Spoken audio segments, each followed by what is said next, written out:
I want to show you some of my favourite makeup looks from the Emmys last night, so let's go through the photos together. And when we're looking at them, I'm going to pick out little tips and techniques that you or I could do to make our makeup feel that bit more special. I loved this roundup on Glamour, so loads of my photos are from there and then generally from the artist pages too. I'm going to start with my favourite makeup of the night, which was Cheryl Lee Ralph by Keita Moore. This is my dream Emmys eyeshadow. If I was going to go, this is what I'd wear. There's a number of things actually I think we could learn from this. First of all, this lovely sparkle in the inner corners.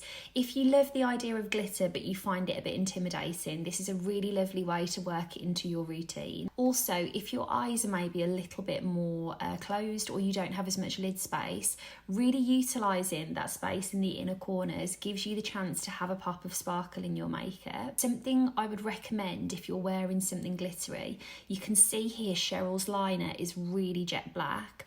I would actually pack your liner with you and look at it through the night, because sometimes with glitters they can drop onto your liner and you lose the impact of that sculpted line. So just keep an eye on it through the night, but this was definitely my favourite one, and look what I saw. So I'm on her page looking for all of the info, and like, if Moesha's mom looking fantastic isn't enough of a throwback for us, Sabrina's aunt Hilda is one of the people that has commented to tell how nice she looks. Isn't that just like the stuff of like warming your little Nickelodeon heart? Next up, I chose Riley Q by My Quinn for Chanel. A really simple thing I noticed here that makes a huge difference is that Riley's waterline looks like it's got a brighter liner on there. Now, if you're ever experiencing a bit of tiredness or you just want to brighten your makeup somehow, even if you're wearing a smoky eye, using a flesh colour on that waterline has such a widening and brightening impact.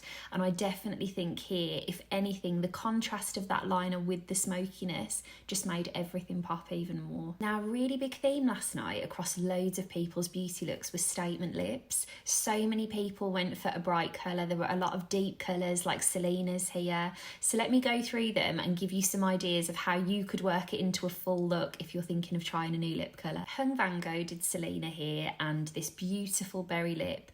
And you'll notice here he actually worked some berry tones into her eye makeup as well to pull the whole thing together. Now on the other hand, Aubrey Plaza went for a similar colour, but she kept everything really fresh. Nice winged liner. This was makeup by Kathy Jung, by the way, for L'Oreal Paris.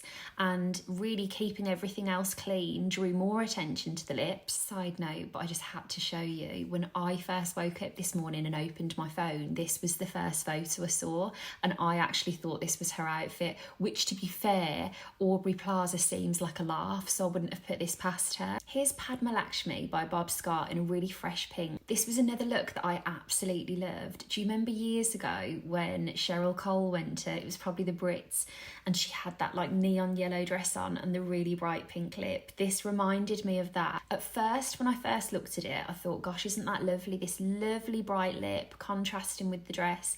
And then I looked closely and realised he's actually matched a little bit of that pink just around the eyes. So again, adding that nice bright pop of colour somewhere else, and in this case perfectly matched to the lip, has just set the whole thing off. And then I thought I'd show you this one. This is Beatrice Grano by Carolina Gonzalez. This is going to be a really lovely bright lip for you if you're a bit nervous of bright lips. So if we have a look at how this was actually created, it's almost got kind of a bitten finish to it.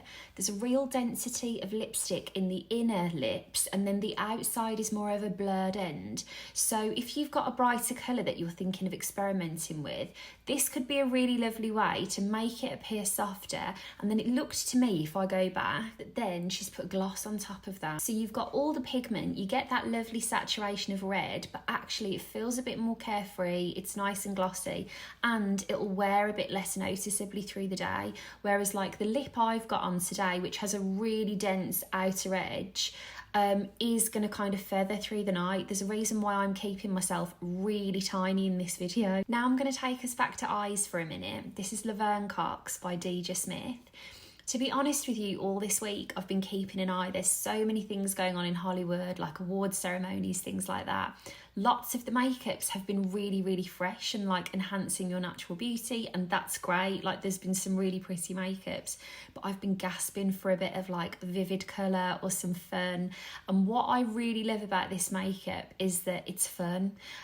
Beautiful dress, beautiful styling, but actually I think this is a really good lesson to all of us that your makeup doesn't have to be to make your lips look bigger or make your cheeks look fuller or make your face look more sculpted.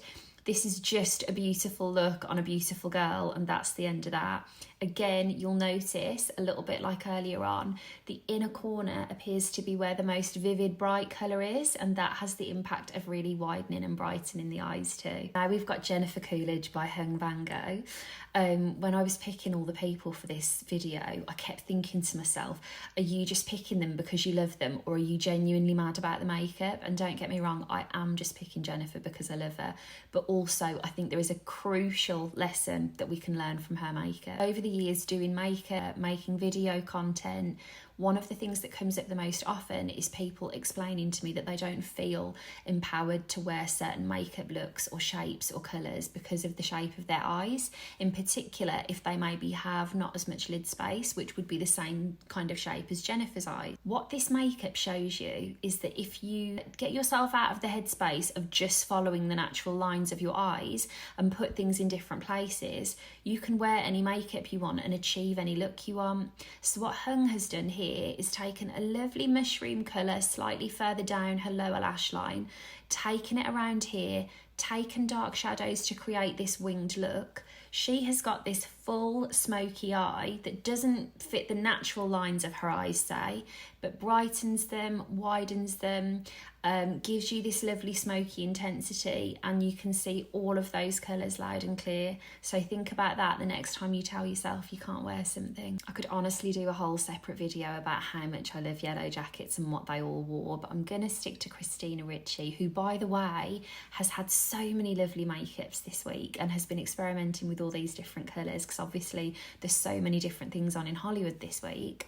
What I love about this makeup is I think this serves as a reminder that if you want to go for a smoky eye, but it feels a bit daunting to you, don't do it with super dark colours. You've got golds here and greens, and if I look at her, I think, gosh, gorgeous smoky eye, but it's not actually as dark as maybe you'd be expecting. So again, if that's a style you were thinking to try, ease yourself in with a lighter colour, and then maybe when you've got a bit more confidence, you'll want to try those deeper colours like Jennifer's, and if not, you've achieved the look with a colour palette that feels good to you. And then one more for the road, I'm going to go for Hannah Waddingham by Geeta Bass. When I saw these photos of Hannah, I just thought, gosh, she looks so glowy.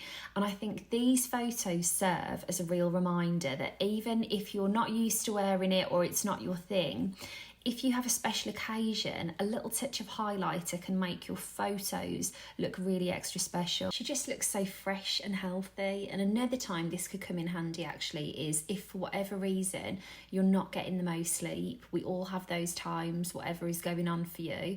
A little touch of something illuminating can really brighten everything up and make you look a bit more well rested, even if you might not be feeling it. Anyway, who was your favourite? I'd love to know.